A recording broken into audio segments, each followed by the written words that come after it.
va d'abord donner la parole au chirurgien qui va nous parler de la façon dont lui, il voit effectivement le corps, et ensuite on parlera de l'autre partie effectivement du corps. Voilà, donc j'appelle Stanis Aléo.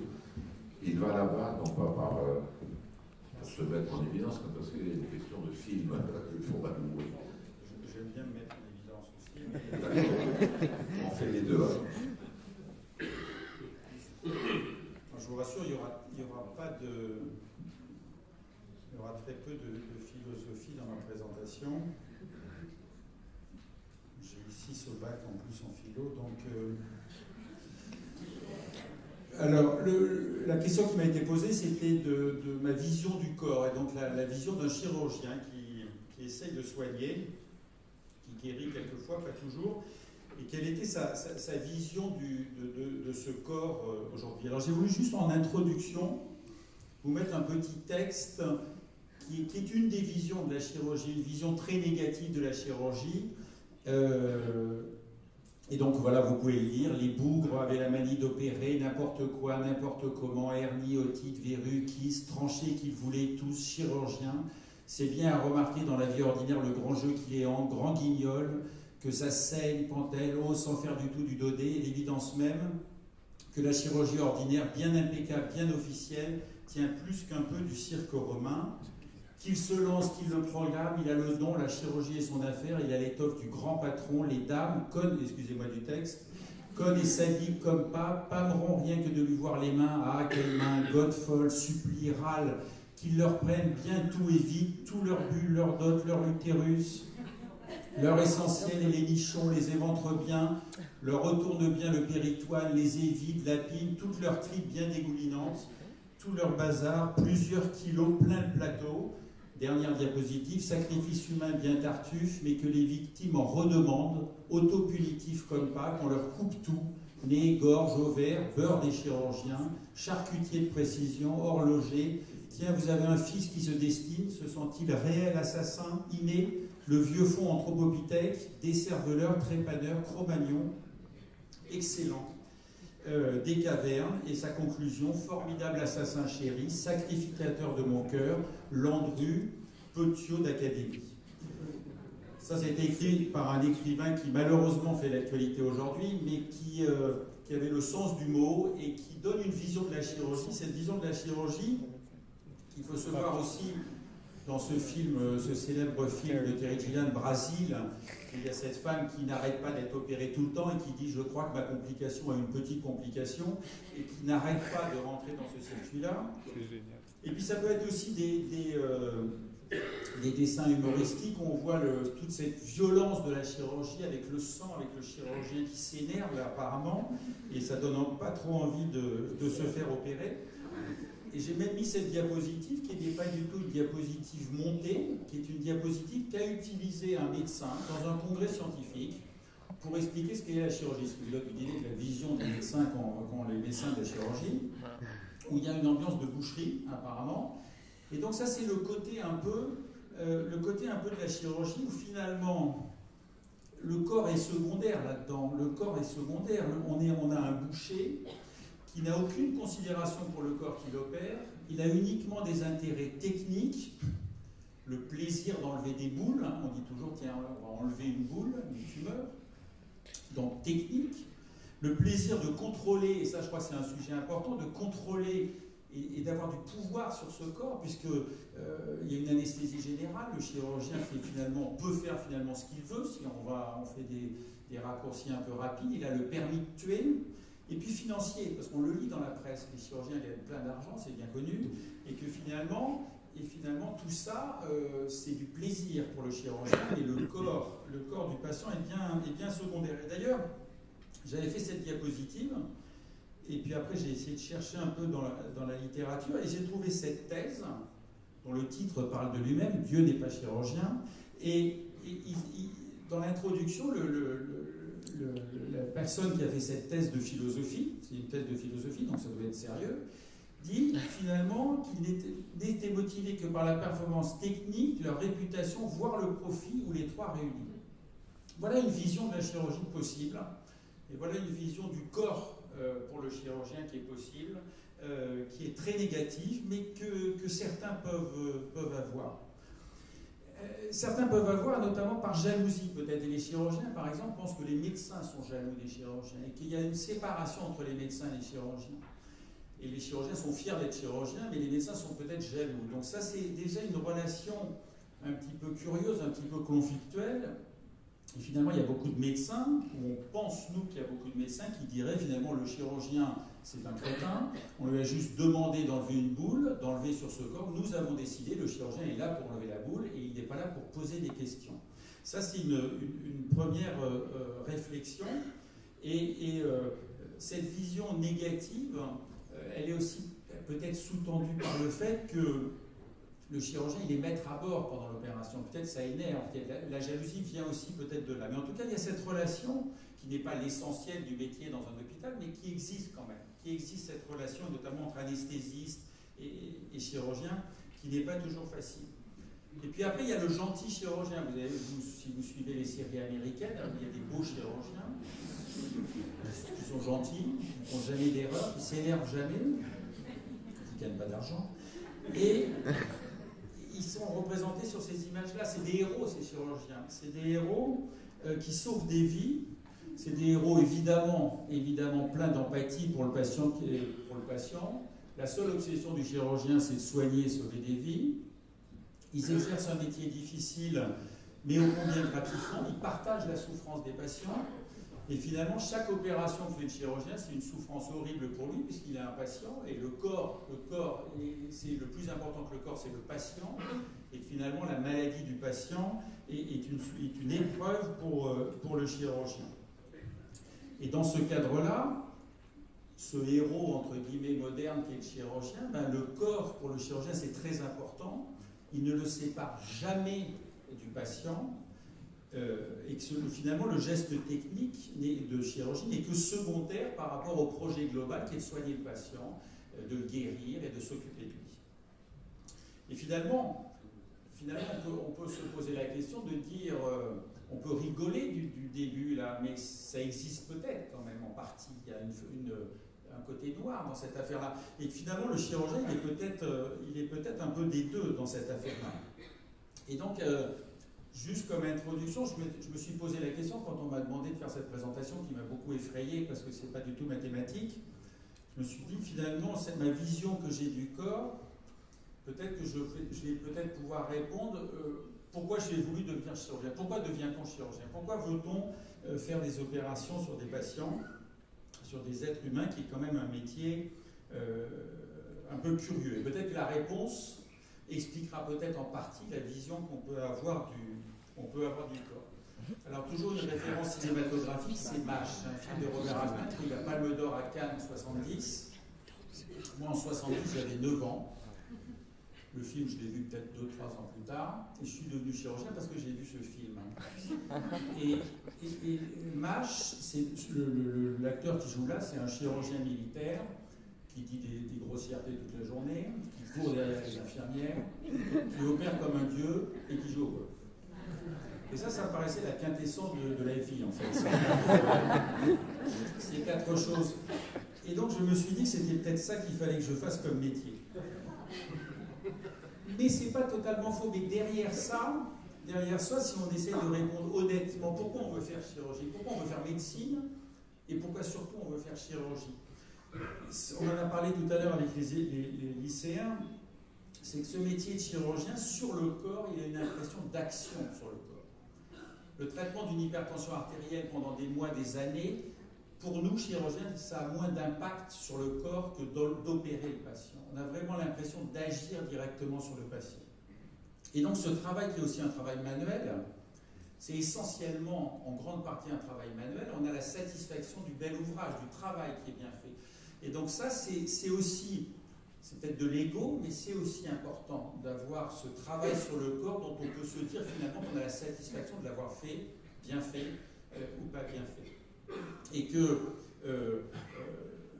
on fait un peu plus, on a peut-être entre guillemets un supplément d'âme dans notre métier de médecin, on fait de la chirurgie et finalement on agit plus que d'agirait un médecin. Je n'ai rien contre les médecins, c'est simplement la vision qu'on pourrait avoir.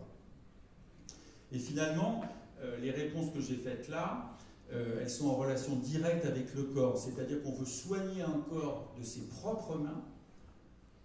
C'est ambitieux, c'est égocentrique, mais c'est vrai. On veut soigner de ses propres mains. Et en même temps, ce corps qu'on a soigné, eh ben, il est reconnaissant du travail qu'on a fourni. Finalement, il y a une relation des deux côtés qui nous paraît très importante. Et 20 ans après, ça fait 20 ans que je suis professeur, ça fait 30 ans que je fais de la chirurgie, mais ça fait 20 ans que je suis professeur. Est-ce que finalement, honnêtement, ça a changé ça? D'avoir un métier où on a l'impression que notre métier est palpable au sens propre et au sens figuré? La réponse est non, ça n'a pas changé. Je suis convaincu de cet impact sur le corps qui m'a plu et qui continue à me plaire. Et la notion du travail manuel bien fait, du geste technique, où le chirurgien peut démontrer son habileté manuelle. On dit, vous avez tous entendu l'expression c'est un bon chirurgien, c'est un mauvais chirurgien. Ça veut dire qu'il y a un côté de travail manuel qui est très important. Et c'est vrai, il faut le reconnaître, il y a du plaisir et de la satisfaction. On soigne des patients, ils ont une maladie, c'est quelque chose de très sérieux. Et là, je vous parle de plaisir et de satisfaction. Mais c'est vrai en partie. Ça serait malhonnête de penser que ce n'est pas vrai, et même si ce n'est pas l'essentiel. Enfin, est-ce que non, on se sent supérieur à un médecin? Je ne devrais pas dire des choses comme ça. Est-ce qu'on se sent supérieur à un médecin? Malheureusement, on est content de ce qu'on fait. Ça, souvent, les chirurgiens sont contents de ce qu'ils font. Ça, je vous le dis tout de suite. Mais c'est vrai que cette relation, il ne faut pas l'exagérer, cette relation conflictuelle, mais c'est vrai que notre ego nous pousse à penser qu'on agit plus facilement, qu'on agit plus vite que pourrait le faire un médecin. Et est-ce qu'il y a un regret de faire ce métier? Aucun regret 30 ans plus tard. Je pense que c'est un métier de passion. Il faut avoir la passion de travailler ce corps. C'est sûr que ici, le sujet de ce soir, c'est le corps. Mais de faire ce travail manuel, mais je crois que les gens qui aiment leur métier ne le regrettent pas. Alors la question, brièvement pour terminer, la question sur comment ça se passe au bloc opératoire, qu'est-ce que le corps au bloc opératoire? À quoi pense-t-on? On pose toujours ces questions, à quoi pense-t-on quand on opère? Est-ce qu'on pense à son corps, à son propre corps? Il y a des gens qui ont dit ça, il y a des thèses de philosophie, on dit que voilà, j'opère M. Durand, mais je pense à mon corps, à moi. Honnêtement, je ne crois pas. Est-ce qu'on pense au patient? Est-ce qu'on pense à son ego, à son geste technique, à François Fillon? Est-ce qu'on pense à plein de choses? C'est pas si simple que ça. Mais il y a un débat sur la déconnexion du corps, c'est-à-dire du patient avec le corps. C'est-à-dire qu'on est au bloc opératoire, on décide de faire une intervention et on fait abstraction. Est-ce que c'est vrai ça qu'on fait abstraction du patient? Est-ce qu'on fait abstraction de l'histoire du patient? Je ne pense pas que ça soit si simple que ça. Et il y a sûrement là encore une ambivalence dans l'attitude. Juste, je vais vous montrer ce que c'est finalement qu'un corps. Voilà un corps chirurgical. Moi, je suis chirurgien digestif. On fait beaucoup de laparoscopie, c'est-à-dire qu'on n'ouvre plus. Mais vous voyez, le corps, c'est ça. Il n'y a pas de tête, il n'y a pas de jambes. Là, on n'a qu'une partie qu'on va opérer. Et voilà un peu ce que je suis en train de faire là. Je suis désolé pour ceux que ça dégoûte. Mais voilà le travail sur le corps. Ce travail, c'est un travail technique. Vous voyez, je suis en train de manipuler l'intestin à l'intérieur. Là, on le voit sur la télé. C'est un travail technique qui demande de la concentration, mais peut-être pas tant que ça. C'est pas très compliqué ce que je suis en train de faire. Je vois même qu'il y a un chirurgien dans la salle ici que je connais qui va penser que c'est pas compliqué. Mais c'est ça le travail du corps. Et ce travail du corps, il est de toute façon évidemment essentiel à ce moment-là. Et tout le débat, c'est de savoir si c'est un métier technique. Voilà, j'ai pris ce travail-là de sociologie du travail qui se pose la question, est-ce que finalement, ce corps, on le considère comme un simple matériau? La réponse est sûrement impossible, on ne peut pas le considérer comme un simple matériau. Et puis il y a d'autres, ça c'est une autre thèse, où ils discutent l'idée de se dire finalement qu'on va, pendant l'intervention, considérer le corps comme un objet qu'on va traiter et totalement séparé. Je ne crois pas que ça soit possible. Et dans ce travail, ils avaient un autre niveau. Ils disaient ok, c'est un corps d'un patient, mais finalement vous allez en faire un corps générique, c'est-à-dire que vous traitez un cancer du côlon, vous traitez une cholécystite aiguë, mais c'est de manière générique. Je ne crois pas, là encore, que ça soit possible, qu'on puisse avoir des êtres humains génériques et que le corps, finalement, est totalement, si j'ose dire, désincarné et qu'il n'y a pas de relation avec le patient. Enfin, dernière chose, dans cette thèse, il disait qu'il y avait finalement un conflit, et je veux dire que ça n'a pas apparu dans mon métier, mais un conflit entre ce corps chirurgical et le patient, et qu'il y a un conflit pour arriver à ce traitement, et que le chirurgien doit se protéger aussi quand il opère par rapport à lui-même. Je ne crois pas, là encore, que ça soit si évident que ça. Enfin, la conclusion de cette thèse, qui était quand même une thèse intéressante, c'est que finalement, une intervention est peut-être mieux maîtrisée si le chirurgien considère le corps plus comme un matériau que comme un patient.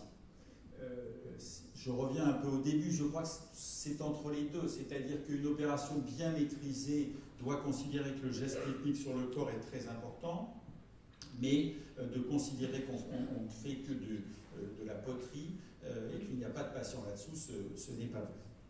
Je pense qu'au contraire, on fait les deux. Et ce métier de chirurgien a une part très importante de ce qu'on appelle le périopératoire, avant et après l'intervention. Et faire de la chirurgie, le métier de chirurgien, ce n'est pas qu'opérer au bloc opératoire.